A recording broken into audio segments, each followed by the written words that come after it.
বস্তায় আদা চাষ করে সাফল্যের দৃষ্টান্ত স্থাপন করেছেন ধামরাইয়ের তরুণ শফিকুল ইসলাম। ঢাকার ধামরাইয়ের প্রত্যন্ত বান্নল গ্রামের বাসিন্দা সে। পেশায় একজন সরকারি কলেজের কর্মচারী। অবসরে শখের বশে ইউটিউব দেখে বাড়ির আঙিনায় শুরু করেন বস্তায় আদা চাষ। প্রথম বছর মাত্র ৬০০ বস্তায় চাষ শুরু করলেও এখন তা রূপ নিয়েছে বাণিজ্যিক উদ্যোগে। এবার বাণিজ্যিকভাবে ৫,০০০-এরও বেশি বস্তায় আদা চাষ করছেন তিনি। উৎপাদন মোটামুটি ভালো পেয়েছে, সেখান থেকে আমি বাণিজ্যিকভাবে এই আদা চাষ করার জন্য সিদ্ধান্ত নিই। এবছর ৫,৫০০ বস্তার মতো আদা চাষ করেছি। মূলত এই পদ্ধতিতে আদা চাষ করলে অতিবৃষ্টি বা দুর্যোগে সরিয়ে নেওয়া যায় বস্তাগুলোকে। এতে ফসলের ক্ষতির ঝুঁকি কম। আবার এভাবে চাষ করে কম জায়গায় বেশি আদা উৎপাদন হয়। তাই সাভারের বেশ কিছু এলাকায় দিন দিন জনপ্রিয় হয়ে উঠছে এই পদ্ধতিতে আদা চাষ। বস্তায় আদা চাষের জন্য জৈব সার, দোআঁশ ও বেলে মাটির মিশ্রণ সঙ্গে অল্প পরিমাণ কীটনাশক মিশিয়ে প্রস্তুত করা হয় প্রতিটি বস্তা। একটি বস্তায় থাকে প্রায় ২০ থেকে ২৫ কেজি মাটি।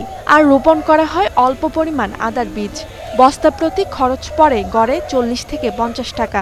ভালো ফলন হলে একটি বস্তায় পাওয়া যায় ১.৫ থেকে ২ কেজি আদা। সালামতে বইরাতা আবাদে মনে করেন যে ১৫-২০ দিন আবার সালামতে এরকম যাতে গ্যাসটা যাতে না ওঠে।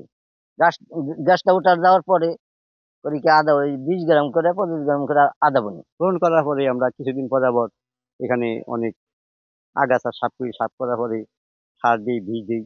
এছাড়া বাজারে সারা বছরই আদার চাহিদা থাকায় সহজেই বিক্রি করা যায় ভালো দামে। ফলে এটি এখন অনেকের জন্যই হয়ে উঠছে লাভজনক কৃষির উদ্যোগ। আমার আশেপাশের কৃষক যদি উদ্বুদ্ধ হয় তাহলে আমাদের চাষ বৃদ্ধি পাবে, আদার ফলন ভালো হবে, বেশি হবে। সেক্ষেত্রে আমাদের বেশি টাকা বেশি থেকে যাবে। ধামরাই উপজেলায় বর্তমানে প্রায় ৪০,০০০ বস্তায় আদা চাষ হচ্ছে। কৃষি বিভাগের ধারণা আগামী বছর এ সংখ্যা আরও বাড়বে। সেই লক্ষ্যে কৃষকদের প্রশিক্ষণ, সার ও বীজ সরবরাহে দেয়া হচ্ছে প্রয়োজনীয় সহায়তা।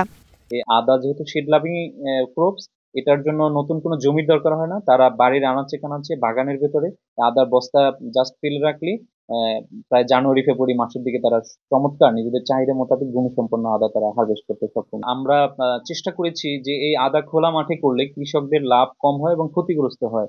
একটি আদা পচন শুরু হলে একবারে পুরো মাঠের আদা দ্রুত পচে যায় ২-৩ দিনের ভেতরে।